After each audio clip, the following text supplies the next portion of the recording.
Have a wonderful day. Enjoy the story, everyone. The Cresthaven estate stood on the cliffs of Monterey, a forgotten palace hidden beneath layers of fog and secrets. From a distance, it looked like a castle from a dream, or perhaps a memory too proud to fade. The heavy, ornate iron gates groaned open only for a select few, and ivy climbed the stone columns.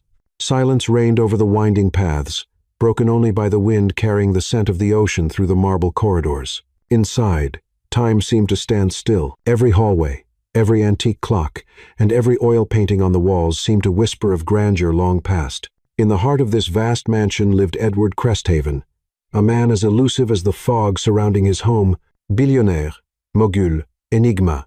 He had built hotel empires that spanned continents, amassed rare masterpieces kept under lock and key, and could move financial markets with a single call.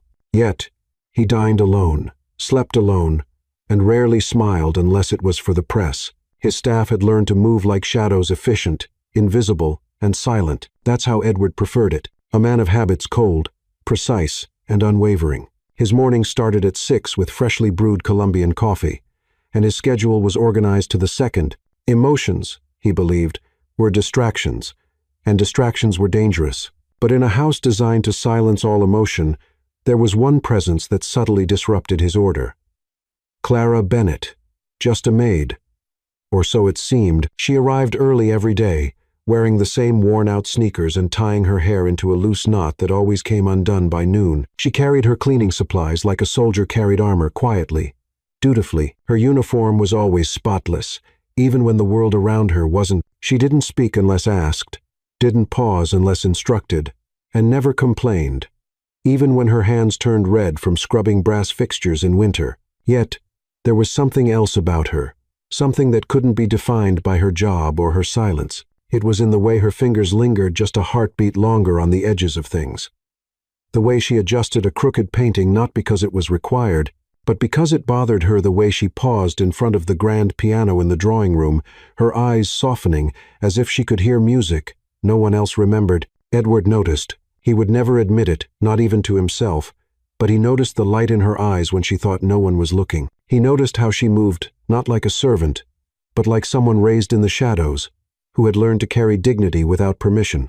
One evening, after a dinner that he barely tasted, Edward wandered into the dimly lit library. The fire was dying, and the scent of old books filled the air. There she was, on her knees, scrubbing the marble fireplace, her sleeves rolled up, strands of hair clinging to her cheeks. She hummed something faint and melodic, a lullaby, maybe, or a song from a time before the silence. He didn't announce himself. He simply watched, hidden behind the bookshelves, and in that moment, something shifted, not in her, but in him.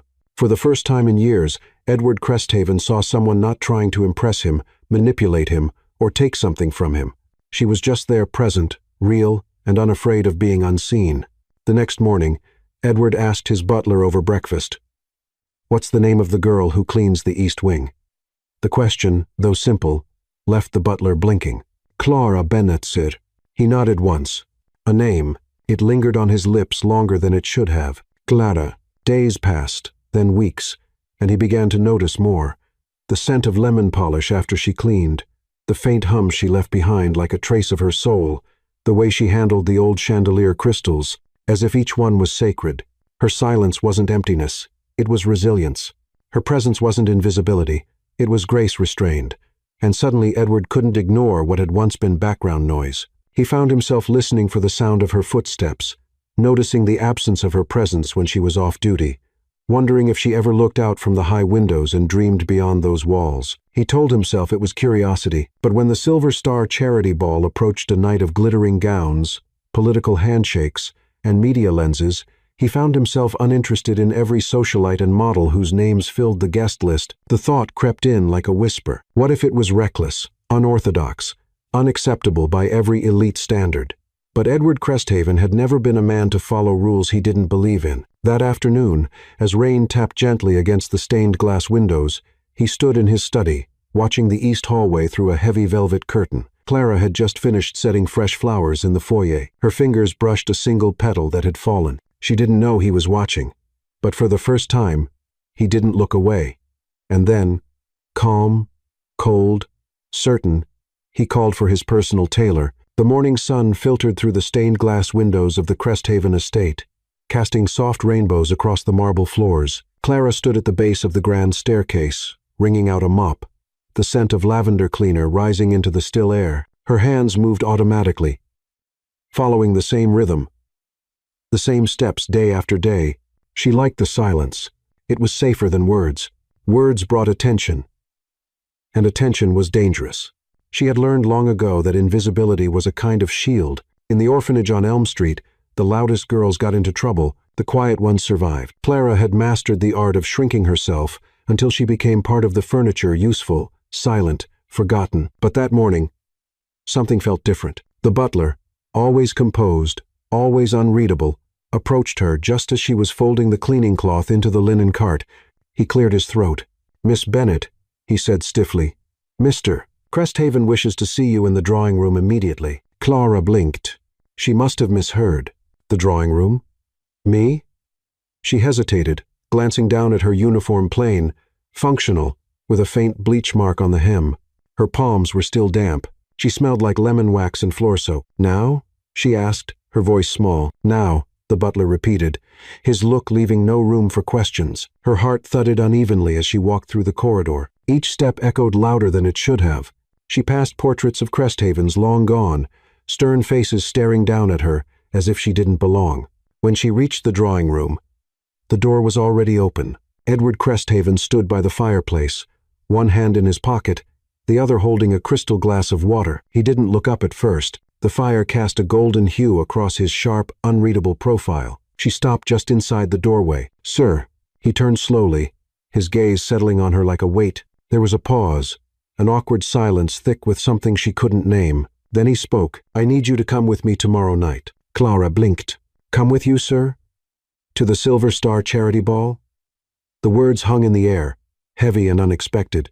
She almost laughed, thinking it was a mistake, a test. But Edward's expression remained calm, not amused, not cruel, just absolute. "I don't understand," she whispered. "You don't have to. Just be ready by 7. She opened her mouth to protest, but nothing came out. What could she say? That she had nothing to wear? That she didn't belong in a ballroom? That people like her weren't meant to be seen, only used? Instead, she nodded faintly, "Yes, sir," and turned to leave. Her legs trembled as she walked back through the corridor, down the stairs, into the service wing. Only when the heavy kitchen door swung closed behind her did she drop the mop handle and press both palms against the cold metal. He couldn't be serious. But when she returned to her quarters that evening, a long box lay on her bed. Inside was a gown, the color of midnight, shimmering with tiny crystal beads like stars across an infinite sky. Next to it was a handwritten note in neat cursive. "Wear this. No one can look away from what dares to be seen." Eck. Clara stared at it for a long time. She had never worn anything like it. She had never owned anything like it. The fabric was impossibly soft, the cut precise. It didn't feel like a dress. It felt like a declaration, a rebellion against every voice that had told her she wasn't enough. Still, fear gripped her. What if it was a trick? What if he just wanted to humiliate her? What if the moment she stepped into that ballroom, everyone would see what she really was, a maid in borrowed beauty? She sat on the edge of the bed, her hands curled in her lap, eyes unfocused. Her mind raced. She remembered the orphanage's cold showers, the way she used to clutch her book, The Little Prince, like a lifeline. The nights she lay awake, whispering to herself that one day someone would see her.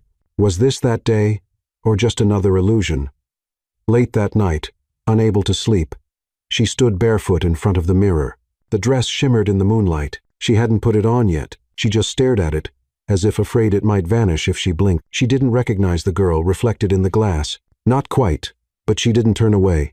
Meanwhile, in another wing of the house, Edward sat in his study, fingers steepled beneath his chin. He hadn't told anyone why he'd invited her. Not his assistant, not his advisors. They would have tried to talk him out of it. They would have reminded him of appearances, of scandal, of image. But Edward didn't care about appearances anymore. He had watched enough masks to know that those who wore the finest were often the ones with the darkest secrets. Clara had no mask, and that made her dangerous to a world built on illusion. As the fire crackled beside him, Edward allowed himself a small, rare smile. He had no idea what the night would bring, but something inside him whispered it wouldn't be ordinary. And far away, Clara finally slipped the dress over her frame, the fabric cool against her skin. She stood straighter, took one quiet breath, and everything in her life began to shift. The night of the Silver Star Ball arrived like the unfolding of a prophecy no one had seen coming. The estate was unusually quiet.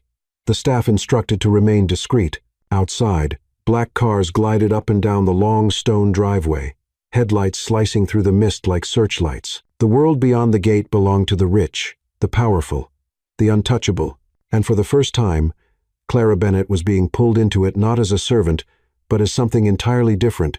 She stood in her room, staring at her reflection. The dress fit perfectly midnight blue, sleeveless, with a delicate plunge that revealed just enough without compromising her dignity. Tiny crystals were stitched along the fabric like stars scattered across a private sky. Her hair had been styled softly, loose waves tucked behind one ear, exposing the line of her neck. She wore no jewelry except for a single silver bracelet, one she had found in a forgotten drawer in the laundry wing years ago. She didn't know who it belonged to, but tonight it belonged to her. For a long moment, she didn't move. The girl in the mirror was both familiar and foreign. Her eyes were the same, sharp, careful, deeply guarded, but everything else felt reborn. She no longer looked like someone trying to be invisible. She looked like someone the world could not afford to ignore. A knock. The butler appeared, his eyes lowered. "Mr. Cresthaven is waiting." Clara's heart drummed as she followed him through the long corridor. Every step on the marble floor felt amplified, every breath too shallow. When they reached the foyer, she saw him. Edward Cresthaven stood by the staircase in a tailored black tuxedo, his posture straight, his expression unreadable. He turned. For a fleeting second, he didn't speak. He simply stared. The same man who negotiated billion-dollar deals without blinking was now struggling to find words. His eyes moved over her not hungrily, not possessively, but with something far more dangerous. Recognition. "You look," he began, but stopped. She tilted her head slightly. "Like someone else?" He shook his head. "No, like yourself." Finally, and then, offering his arm, he said softly, "Shall we?" They stepped into the black car waiting outside. Windows tinted to block out the stares of the world. The ride to the Silver Star Hotel was silent, yet pulsing with energy. Neither spoke much, but there was an awareness between them, a current of something unspoken, tugging, forming, daring to exist. The hotel shimmered like a palace. Golden chandeliers spilled light across the grand staircase, and violins played from a live quartet near the ballroom entrance. High society moved through the halls with effortless grace, their conversations stitched with names, deals, and gossip.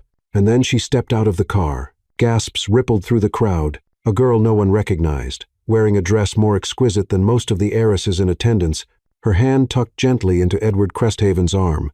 Her chin held high, not with arrogance, but with quiet strength. Photographers snapped, glances were exchanged. The whispering began. Who was she? Where did she come from? What was her story? But Clara didn't flinch. She walked with him into the ballroom, past rows of people whose names were printed on magazines and embroidered on handbags. She didn't smile. She didn't shrink. She simply existed fully, vulnerably, beautifully, and that alone made her unstoppable.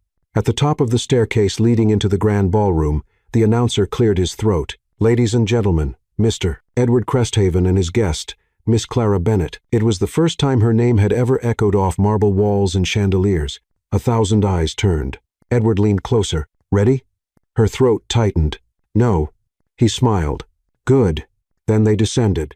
The ballroom quieted. Even the music faded into the background. Every step down that staircase felt like a choice, a rebellion, a declaration that she would no longer hide. And as they reached the last step, Edward gently placed his hand on her back, guiding her toward the center of the room.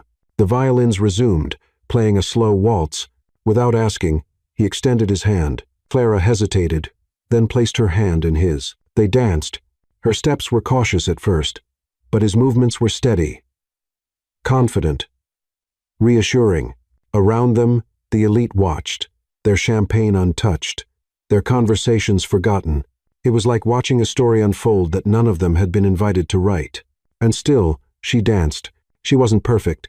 Her rhythm faltered once. Her heel caught the hem of her dress. But she didn't run, didn't apologize. And Edward, he didn't laugh. He didn't correct her. He simply looked at her like the world had finally shown him something new. When the music ended, there was no applause, just stunned silence. And then, "Who is she?" someone whispered. She must be European, said another. No American girl walks like that unless she's royalty. No, came a third voice, colder, sharper. She's an actress. Or worse, his newest amusement. Clara heard it all, but she didn't react, because for the first time in her life, she wasn't surviving, she was becoming. But not everyone in that ballroom would celebrate her transformation. In the far corner of the room, beneath a golden chandelier, stood a woman in a crimson gown, holding a champagne flute with nails painted like blood. Victoria Langley, heir to Langley Pharmaceuticals, Edward's former flame, and she was already walking toward them. It didn't take long. As soon as Clara and Edward stepped away from the dance floor, the whispers ignited like wildfire across the ballroom, soft enough to be discreet, sharp enough to draw blood. She didn't belong. That much everyone agreed on. But who was she? A rising heiress from the south of France. An actress hired for flair.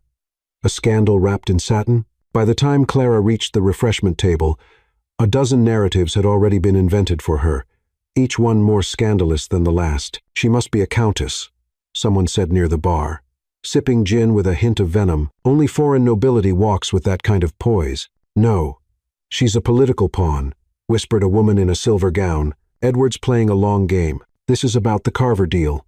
I heard she saved his life once. Maybe in a car accident or a hospital, something dramatic. You know Edward, he's always been a sucker for guilt. She's not just a date. He's going to marry her. Please. That girl's a phase. You can smell the novelty. Every woman in the room suddenly felt off balance, as if Clara had broken some unspoken law.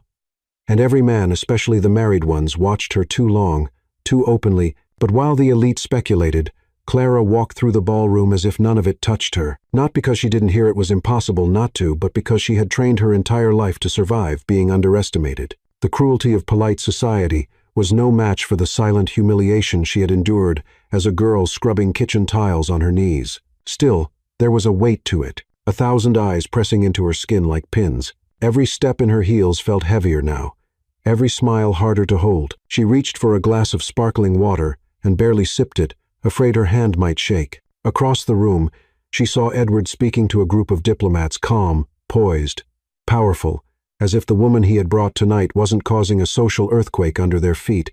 And then someone stepped into her path. A man, mid-42nd, dark suit, perfect smile with no warmth behind it. Miss Bennett, is it? She stiffened. Yes, I'm Nathaniel Pierce. I manage PR for one of the Cresthaven subsidiaries. We haven't met. Pleasure, he said, extending a hand. She took it cautiously. Instead, he tilted his head. May I ask what exactly you do?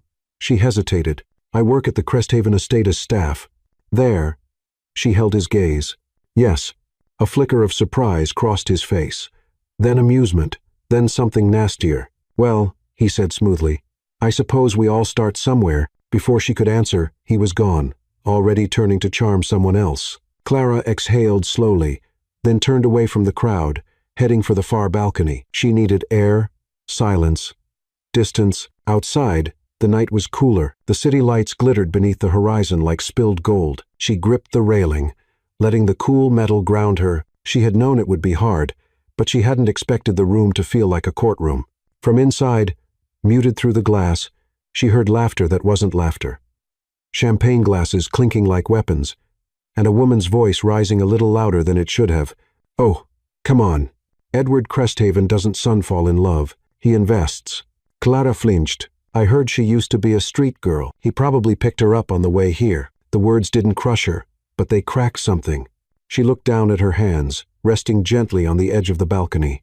They were shaking now. Behind her, a voice spoke gently. She shouldn't have said that. Clara turned. It was Margaret Carver, a tall, striking woman in her early 52nd with a navy gown and steel in her posture. She was one of the few people Clara had actually recognized from the media. Philanthropist, investor, founder of one of the most powerful educational foundations in the country. I'm sorry, Clara said automatically. Margaret raised an eyebrow. For what? Existing. Clara opened her mouth, then closed it. You walked into a room that's terrified of you. Margaret continued. Because you didn't come through the front door like they did. And you're still outshining them.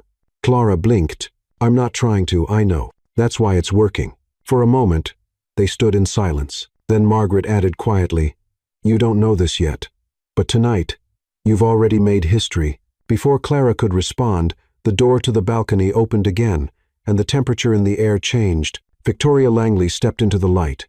Her crimson dress clung like fire. Her smile was subtle and sharpened like a dagger. "Margaret," she said sweetly, "always the mentor." Margaret didn't flinch. "Victoria." Then Victoria turned her attention to Clara. "So," she said softly, "you're the new myth?" Clara didn't answer. Victoria stepped closer, heels clicking. "I've known Edward for a long time," she said, swirling her champagne. "You're not his type." And yet, Margaret cut in calmly, "She's the only one he brought tonight." The silence that followed was thick as velvet. Victoria's jaw twitched, but she smiled again. "Well, then," she said, raising her glass, "let's see how long the fantasy lasts." She turned and walked away, leaving the scent of roses and venom in the air. Margaret leaned close and whispered, "Careful with that one. She doesn't like to lose." But Clara's eyes were no longer on Victoria. They were on Edward. He was watching her through the glass, expression unreadable. But his eyes, they weren't cold. They were proud. And yet, there was something else. Something she couldn't name yet. Something that was about to shift everything. The ballroom glowed with golden light, but Clara's skin felt cold.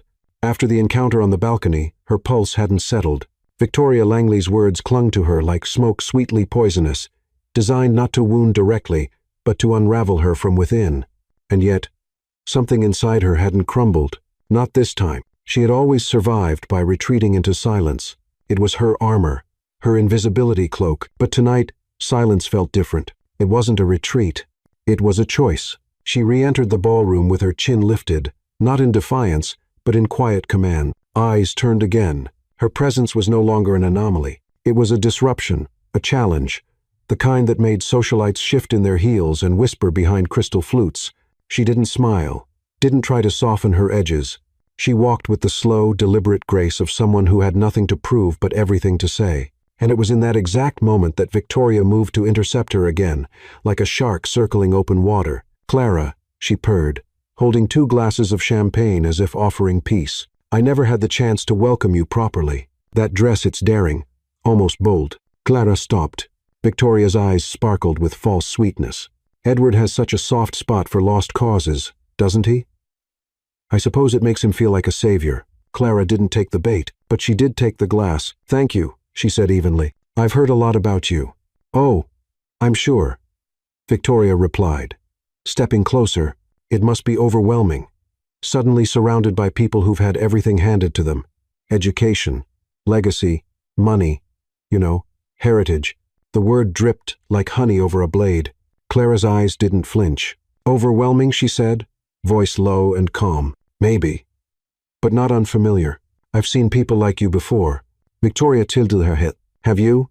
"Yes. At the orphanage, we used to get donors who visited once a year. They brought smiles, photo ops, and promises they never remembered. We used to count how fast they forgot our names." A flicker crossed Victoria's face, then vanished beneath a polished grin. "I see," she said softly. "So, this is revenge?" Clara leaned in slightly. "No, this is presence." The words landed like thunder in velvet. Margaret Carver, standing nearby, let the corners of her mouth rise, just barely. But Victoria didn't back down.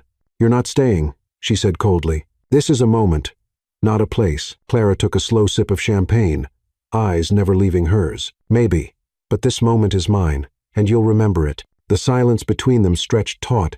Then, as if nothing had happened, Clara turned and walked away, no flinching, no second guessing. Just her back to the woman who once believed she could crush her. And suddenly, the ballroom didn't feel like enemy territory anymore. It felt like a stage. Behind her, murmurs shifted, some in awe, others in discomfort. And somewhere in the far right corner, a well-known journalist scribbled in a notebook. Clara found her way to a quieter corner, near the gallery of paintings. Her fingers lightly traced the frame of an impressionist piece, an ocean scene, stormy and wild. "Beautiful," said a voice beside her. It was Edward. He stood close, but didn't touch her. His presence, steady and warm, was enough. "You handled her," he said, voice low. "She's not the first wolf I've seen in silk." He smiled genuinely this time. "I knew you had fire in you." Clara looked up at him. "Then why bring me here? Why do this to me?" Edward's gaze softened. "Because I needed the room to see what I already knew, That power doesn't come from legacy. It comes from survival, from self-respect, from being exactly who you are, even when the world tries to shame you for it. Clara searched his face, looking for mockery, for calculation. There was none, only something steady, proud, almost protective. "Are you using me?" she asked quietly. "No," he said, "but I may be learning from you." She didn't respond right away. The idea unsettled her that someone like him, with his tailored life and sculpted power, could see her as more than a spectacle, more than a gamble, more than a maid. She turned back to the painting. "I'm not a story, Edward." "I know," he said, "but they'll write one about you anyway." At that, she laughed softly, just once, then exhaled. "Let them," she whispered. They stood there in silence. But beneath the stillness, something new had formed between them. Not just attraction, not just intrigue, but recognition. And yet, across the room, not everyone celebrated Clara's moment of strength. In a corner where candlelight flickered low, a man in a press badge spoke quietly into a phone. "Yes, her name's Clara Bennett. I have confirmation from a source, former orphan, currently on Cresthaven staff. No public background, no known education." He paused, then smirked. "Exactly. It's the perfect scandal. And I have the photo." He hung up, and just like that, the clock began ticking. The world was about to come knocking. The ballroom noise swelled behind her like distant waves, a current of laughter, crystal clinks, and synthetic charm. But Clara had drifted to the quieter parts of the hotel now, ornate hallways, where chandeliers whispered instead of roared, and the paintings on the walls seemed to watch without judgment. She needed space. The confrontation with Victoria had left a tremor beneath her ribs, not from fear, but from something deeper, old echoes of worthlessness trying to crawl back in through the cracks. But she had held her ground, and for the first time in her life, she had not just survived a confrontation, she had won it. Still, the silence helped her breathe again. She passed a velvet rope that separated the ballroom from a private lounge, a quieter chamber for the donors and dignitaries who wanted to talk business instead of dance. A few suited men and women lingered near the entrance, sipping aged whiskey, voices low and serious. And then she saw him, an older man with a silver mustache and a limp, dressed in a server's uniform.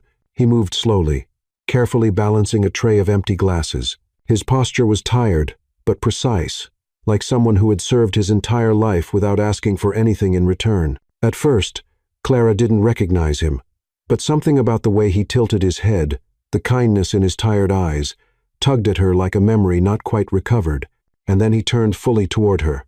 The glass on his tray trembled. "Clara," he said softly, almost afraid to believe it. Her heart skipped. She blinked, unsure. "I'm sorry. Do I know you?" His eyes filled. He stepped forward, carefully setting the tray down on a nearby table. "It's me," he said. "Mr. Grayson from the Elm Street orphanage." And just like that, the years collapsed. She saw it all at once. The hallway with peeling paint, the cot by the radiator, the book with the fox on the cover, his hands steadying hers as she cried silently after another girl tore her only dress. "Mr. Grayson," she breathed. He smiled. "You used to read The Little Prince under the stairs. You told me the stars felt closer when it rained." Her throat tightened. "I haven't thought about that in years." "I never forgot you," he said. "You were always different, quieter, watching the world with questions in your eyes." Clara stepped closer. "I thought you left." "I was let go," he said with a sad shrug. "Funding cuts. They brought in younger staff, said I was too slow, but I knew you'd make it out one day. I just never imagined like this." She laughed softly, then wiped her eyes before the tears could ruin her makeup. "This wasn't planned," she whispered. He nodded, glancing around the opulence. "It rarely is." For a moment, neither spoke. Then Mr. Grayson reached into his pocket and pulled out something worn, edges frayed, cover creased. It was The Little Prince. Her breath caught. "You kept it. I found it in the donation bin after you left," he said gently. "I thought you'd want it back someday." Clara took the book with trembling fingers. Her name was still scribbled inside the front cover in clumsy, childish handwriting. Her voice broke. "I used to pretend I was the fox, the one waiting to be tamed, and now—" She looked up, eyes glistening. "Now, I think I was the rose." He smiled, proud and quiet, and for a moment, all the noise, all the rumors, all the glitter of the ballroom faded. All that remained was the memory of a little girl who had once been invisible to the world, and the man who had seen her even then. "I'm glad you found your way," he said. Clara clutched the book to her chest. "I'm still finding it." From the corner of the hallway, a flash sparked. Click! A camera! Clara turned, startled. A photographer quickly lowered his lens and vanished into the shadows before she could see who it was. Her heart began to race again. "Mr. Grayson noticed. Are you all right?" "I don't know," she whispered. "Someone's watching." He gently rested a hand on her shoulder. "Let them. You've already survived worse." She nodded, exhaling slowly, but the warmth of the moment had changed. Something had shifted. As she returned toward the ballroom, clutching the book, her steps were slower. The memory had grounded her, but the intrusion had reminded her that even vulnerability could be weaponized in a world hungry for scandal. Still, she didn't hide the book. She held it in plain view, and when Edward saw her return, with eyes slightly red, shoulders squared, and that tattered book in hand, he didn't question her. He only stepped aside to let her walk past him into the room, like someone who knew whatever had just happened had made her stronger. The ballroom had returned to its rhythm, but something had shifted. The murmurs about Clara were still there, some laced with envy, others curiosity, but now they carried less certainty. She had not only stayed, she had walked, confronted, spoken, and returned. She had survived their gaze. Clara stood quietly near a table of roses, tracing the edge of a crystal vase with her fingertip. The book was still in her hands. She hadn't let go since Mr. Grayson placed it there. Something about its worn weight reminded her she was real, no matter what they said. But it was what happened next that neither she nor anyone else could have predicted. A cluster of photographers and reporters had been let in. They were supposed to stay near the lobby, capturing polite moments. A senator clinking glasses, a model laughing at a CEO's joke, the usual dance of status. But now they hovered just beyond the main chandelier, waiting as if something significant was about to happen. And then the murmuring stopped. Because Edward Cresthaven had walked up to the platform, there was no announcement, no music change, just him straight-backed, expression calm, presence undeniable. His tuxedo was sharp but not ostentatious. He carried no speech, no paper, only his voice. He glanced once toward Clara across the room, and then he spoke. "Many of you have asked me tonight," he began, "who she is." The room froze. "She," he continued, his eyes still on Clara, "is someone this world was not ready to see. So it trained her to disappear, to work in silence, to subida without being acknowledged." Clara felt every word land like thunder wrapped in velvet. "But here's the truth," Edward said, voice steady. "She is not a mystery. She is not a rumor. She is not an accessory to anyone's narrative. She is someone who, every single day, chose dignity when the world offered invisibility." Gasps rippled through the room. "She didn't ask to be here tonight. I asked her not as a display, not as a statement, but because I wanted the world to meet someone I admire." He paused, letting the weight of silence fall again. "For years," he said, "we've mistaken wealth for wisdom, legacy for value, applause for worth. But tonight, I'd like to offer a different kind of recognition."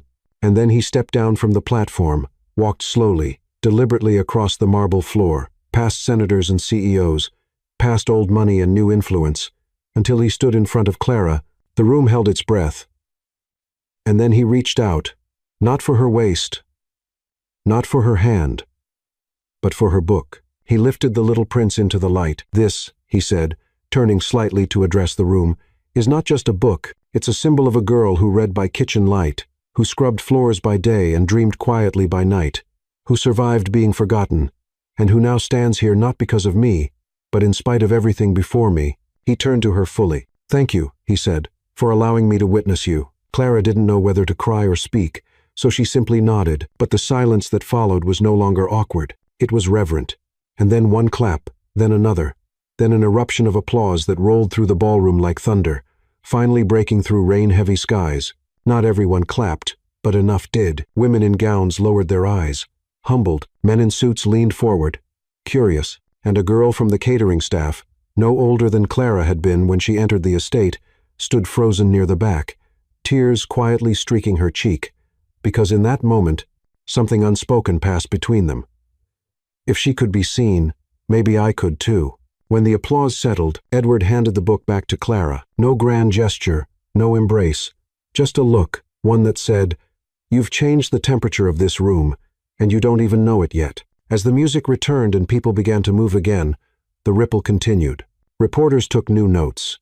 Some guests looked at her differently now, not with disdain, but with hesitation, as if questioning the walls they had always accepted. And then, a voice behind her said gently, "Miss Bennett?" Clara turned.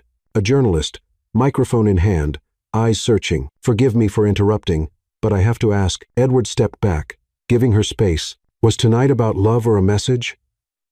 Clara's heartbeat slowed. She looked at the camera, then at Edward, then at her book, and answered calmly. It was about giving a voice back to someone who had been silent for too long. The journalist blinked. "So, it's not a romance?" Clara smiled. "Just a little. I didn't say that." He opened his mouth to speak again, but she walked away before he could, leaving the ballroom to wonder, was it a message? Was it love? Or was it both? And far away in the media room, an editor was already typing headlines, but none of them could capture what had really happened. Because what Clara had done wasn't just walk into a room, she had redefined what it meant to stand inside it. The ballroom didn't return to normal after Edward's gesture. It couldn't. There was something altered in the air now, like the space itself had expanded. The laughter that followed was more careful, the conversations more measured. Even the music, though unchanged, seemed to echo differently through the chandelier-lit halls. Clara had not just been seen, she had been declared, and now the world began to respond. It started subtly. A nod from a senator's wife, a glance from a tech CEO, a quiet offer of champagne from someone who had ignored her earlier. Clara noticed the shift not in words, but in posture. People who once looked through her now looked to her. And then, as the night deepened, the first invitation came. She was standing near a floral archway by the entrance of the ballroom, trying to collect her breath, when a woman approached her with graceful confidence and a presence that silenced the space around her. Margaret Carver, founder of the Carver Foundation, a woman who had built schools across 3 continents and walked through conflict zones in heels without losing stride. "Clara," she said gently, as if they were old friends meeting after years. Clara turned, surprised but not intimidated. "Miss Carver, call me Margaret." She smiled. "After tonight, I suspect we'll be seeing more of each other." Clara hesitated. "I'm not sure what you mean." Margaret's tone softened. "You don't need to. Just listen." She pulled a small envelope from her clutch and handed it to her. Inside, a handwritten note on ivory paper, the edges gilded. "Clara Bennett, you've inspired more than you realize. Let's talk about how you can inspire thousands more. Margaret Carver, Carver Foundation." Clara read it twice. Her fingers trembled slightly. "I don't understand," she said honestly. "I'm not trained for anything like this." "That's exactly why you matter," Margaret replied. "You're not polished. You're real.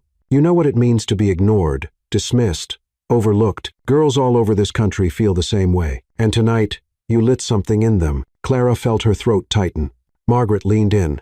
"We don't need another celebrity on our campaign posters. We need someone whose story hurts. Someone who earned every breath she takes." She paused. "Be our face, Clara. Be their voice." And then she was gone, leaving the card in her hand and a storm in her chest. Minutes later, another figure approached a man this time, tall, bespectacled, with the precise energy of someone who knew his words carried weight. "Jonathan Sterling," he said, offering his hand, "Editor-in-Chief at Horizon Magazine. We'd like to feature you in our next issue." Clara blinked. "Me?" He chuckled gently. "You've just redrawn the lines of what power looks like. We'd be negligent not to tell your story." She didn't answer right away. She wasn't ready. Sterling noticed. "I understand. Take your time, but you're not invisible anymore. And that comes with invitations and expectations." When he walked away, Clara felt dizzy. People were seeing her now not just as Edward Cresthaven's unexpected guest, but as a symbol, a possibility, a disruption to the narrative they were used to telling, and that terrified her more than being ignored ever had. She slipped away to the gallery, needing air, needing space. Behind the safety of a tall velvet curtain, she found a small window that overlooked the city skyline. Below, the lights sparkled like promises, cold, distant, endless. She touched the glass with her fingertips. She wasn't ready for all this. She wasn't prepared to become an idea. She was still the girl who folded sheets in silence, who had learned to speak softly so no one would hear her cry. She was still the child who had clutched the little prince as if the words could keep her warm. She was still learning how to hold her chin high without trembling inside. And yet, that girl was now standing in a gown worth more than all her past birthdays combined, being invited to stand beside people who shaped countries. It didn't make sense. She wasn't sure it ever would. She turned back toward the ballroom and nearly collided with Edward. He had been looking for her, but when he saw her expression, he stopped. "You're overwhelmed," he said softly. She didn't respond, just nodded. "They're going to ask you for everything now," he said. "Stories, photos, pieces of yourself you've never shared. Some will pretend they care. Others will want to own your voice." She looked up at him, eyes wide. "Then why did you start this?" Edward was silent for a moment. Then he said, "Because your voice doesn't belong to silence anymore." And then, softer, "But you decide what to do with it." Her breath caught in her throat. She didn't expect the next words to come from her lips, but they did. "I need to think." He nodded. "Good. Let the world wait." But even as she returned to the ballroom, card from Margaret in her hand, name on the lips of strangers, fire still burning in her spine, she knew one thing with quiet certainty. Something had begun tonight, and whether she wanted it or not, she was no longer just a girl in a borrowed dress. The party below continued to sparkle strings of violin, laughter like crystal, glasses clinking like a metronome of pretense, but none of it followed Clara when she stepped onto the terrace. The door closed behind her with a gentle click, sealing her away from the world that had swallowed her whole just hours ago. The air was crisp, the kind that kissed your skin and whispered that the city below was alive, pulsing with millions of hearts, none of which knew her name last week. She leaned on the stone balustrade, breathing in the cold night. Her fingers still clutched Margaret's card. She hadn't put it away. Part of her didn't want to. The weight of it felt too real. She was still trying to understand what it meant to be seen. Then she heard the door open again. Soft steps. No urgency. No announcement. Edward. He didn't speak at first, just joined her by the railing, hands in his pockets, eyes on the skyline. Neither of them looked at the other. For a moment, they just existed together in silence.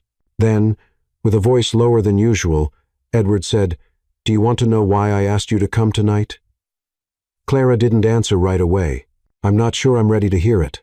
He gave a faint smile. "You're stronger than you think." The city glittered below them, towers and streets lit like veins in marble. A long pause passed between them before Edward finally broke it. "I used to clean windows," he said. Clara blinked, surprised. She turned to him slowly. He continued, "When I was 15, I'd sleep behind a laundromat during the week. On weekends, I'd sneak onto the university campus and scrub glass until my hands bled. No one asked where I came from. No one cared." He exhaled. "I stole bread once from a gas station. I was hungry. The owner caught me. I thought he'd call the police." He paused again, but he didn't. Clara watched him, eyes searching. He handed me the bread and said, "Pay me back when you can, and pay it forward when you're able." She didn't speak. She let the silence hold him. "I never forgot that," Edward said. "When the hotel chain started taking off, when the first million hit the account, I still felt like the boy behind the glass, the one people looked through." His voice softened. "Then one morning, I saw you." Clara blinked. "Me?" "You were polishing silver in the East Corridor. Everyone else walked past you, but you were humming. Your hands moved like the work mattered. You didn't try to be seen, and that's exactly why you were." She looked down. Her throat tightened. "I didn't bring you tonight to make a point," he said gently. "I brought you because you reminded me of who I used to be, and because, maybe selfishly, I wanted to see how the world would react when they were faced with someone real." Clara's voice came out barely above a whisper. "They tried to tear me apart." He nodded. "I knew they would." "Then why?" Edward turned to face her now. "Because someone once gave me a chance when I had no name, no suit, no voice. And I've been waiting years to give that moment back to someone who deserved it." Clara couldn't breathe for a second. He stepped closer, slowly, but not intrusively. "You don't owe anyone an explanation for who you are," he said. "Not tonight, not ever. You don't belong to their stories, Clara." She met his eyes. "Then who do I belong to?" The words hung in the air like a fragile truth, and he didn't rush to answer. Instead, he said, "That's for you to decide." A long silence followed, and for once, it wasn't heavy, it is warm. They both leaned back on the railing again, shoulders nearly touching. The city stretched out before them like a mirror of who they had been and who they might become. She finally spoke. "I'm scared of what comes next." "Good," Edward said. "If you weren't, it wouldn't mean anything." She smiled faintly. then asked, "Did you ever think someone like you and someone like me would end up in the same room?" He chuckled. "Every day. And every day." I ignored it until now. A wind swept across the terrace. Lifting a loose strand of her hair, he reached up slowly, carefully, and tucked it behind her ear, not possessively, not dramatically, just gently. Clara closed her eyes for a second. It had been years since someone touched her like she wouldn't break. She looked at him again, not with suspicion, not with fear, but with something dangerous. Hope. But before either of them could speak again, a distant chime sounded behind the terrace doors. A ballroom staff member appeared, hesitant. "Mr. Cresthaven, the charity director is requesting your presence." Edward didn't look away from her, but Clara nodded. "You should go." He studied her for a second longer. "I'll come back." And as he walked away, leaving her once again alone with the wind and the stars, she whispered to the night, "I'm not the same girl who walked in here." But what she didn't know yet was that neither was he. The ballroom had quieted again, not by design, but by instinct. The evening was reaching its final crescendo. Donors had danced, deals had been whispered, and glasses refilled like clockwork. The string quartet had softened their tempo. Somewhere near the entrance, murmurs of departure had begun. But just before the event could dissolve into coats and valets and photographs at the exit, the master of ceremonies stepped onto the central stage, microphone in hand. "Ladies and gentlemen," he said, adjusting his tie, "before we close this year's Silver Star Gala, we have one final voice to hear, one that reminded us tonight what this event is truly meant to honor." A few people raised brows, others leaned in, curious. "In a world that talks too much and listens too little," the host continued, "someone chose to stand in silence and still moved us all." He paused, smiling toward the edge of the ballroom. "Miss Clara Bennett, would you join us?" Gasps. Half of the guests turned their heads, the other half simply froze. Clara sat near the sidewall, half-shadowed beneath a crystal sconce. Her breath caught in her chest as the spotlight shifted gently toward her. There was a long pause, a heartbeat of uncertainty, but she rose not quickly, not theatrically, but with stillness, with resolve. She walked forward, past diamonds and tuxedos, past people who had whispered about her, dismissed her, feared her. And when she stepped onto the small stage, there was no podium, no notes, just her bare, elegant, scene. She took the microphone and looked at them. "I don't have a speech prepared," she began, her voice soft but unwavering. "I didn't know I'd be standing here. Honestly, I wasn't supposed to be at this event at all." A few polite chuckles. She smiled faintly. "I came tonight because someone asked me to stop hiding, because someone believed the world needed to hear from someone like me. And I think maybe he was right." The room listened, still, unblinking. "I was raised in a place where silence was survival," she said, "where the loudest child was often the one hurt first, where dreaming was something you did with books because reality didn't leave room for much else." She held up the tattered copy of The Little Prince. "This was my first gift. I found it in a box when I was 7. It taught me that sometimes the most important things are invisible to the eye, like kindness, like dignity, like self-worth." The silence deepened. I was taught to be small, to be invisible, to keep my head down and my hands busy. And for a long time, I did exactly that. Until one day, someone saw me. Not because I asked to be seen, not because I changed who I was, but because I was exactly who I had always been. Her voice wavered just slightly. "I've scrubbed marble floors while people stepped over me. I've folded sheets in silence while guests laughed 2 doors down. I've existed beside power without ever being invited to touch it." Her eyes scanned the room now. Brave, clear. But tonight, I stood in the center of this ballroom, in this dress, with my name announced like it belonged here, and for the first time in my life, I didn't feel like I was surviving. I felt like I was becoming. The weight of her words pressed into the room like snowfall, quiet, but irreversible. "I don't know what you'll say about me tomorrow," she continued. "Maybe I'll be a headline. Maybe I'll be a mistake. Maybe I'll just be forgotten." She paused. "But I know what I am." Another pause, intentional, strong. "I'm not a prop. I'm not a project. I'm not a phase." Her voice tightened. "I'm the result of every no that didn't break me, of every floor I cleaned without thanks, of every day I woke up and kept going, even when no one clapped." She stepped forward, and maybe, just maybe, that's the kind of story worth hearing. The last line felt like thunder, and for a heartbeat, the room didn't move. Then a single person stood. Margaret Carver, followed by another, then another, until the entire ballroom rose to their feet, hands coming together in waves of applause. No longer out of politeness, not out of curiosity, but out of something rarer. Respect. Clara blinked. Her throat swelled. She didn't cry. She simply nodded once, set the microphone down, and stepped off the stage. As she walked past the sea of guests now clapping for her, not for Edward, not for the spectacle, but for her, she caught his eyes across the crowd. He wasn't clapping, but his hands were folded, and in his expression was something deeper than pride, a kind of awe. She passed him, brushing lightly against his sleeve, and for the first time, she allowed herself to wonder. Maybe this night hadn't been about becoming someone new. Maybe it had always been about finally showing the world who she already was. The morning after the gala began like any other, until it didn't. At 7:03 a.m. The first headline hit. Cinderella at the ball. Maid speech shakes silver star, gala the Times. By 7:47, there were three more. The girl in the midnight dress. Who is Clara Bennett? Horizon magazine. From floor cleaner to front page. A night the elite. Won't forget. Nigh political. Edward Cresthaven's mysterious guest, leaves guests, speechless Vogue insider.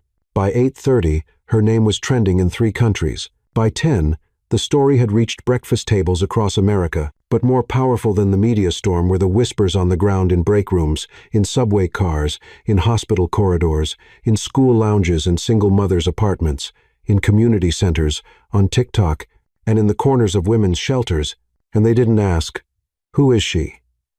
They said, "She sounds like me." A video clip of Clara's speech, just under 5 minutes long, circulated faster than any ad campaign ever could. There was no filter, no background music, just her voice, her eyes, her truth. And people listened. Comments flooded in. "I've cleaned houses for 14 years. No one's ever said we mattered until now. She just spoke everything.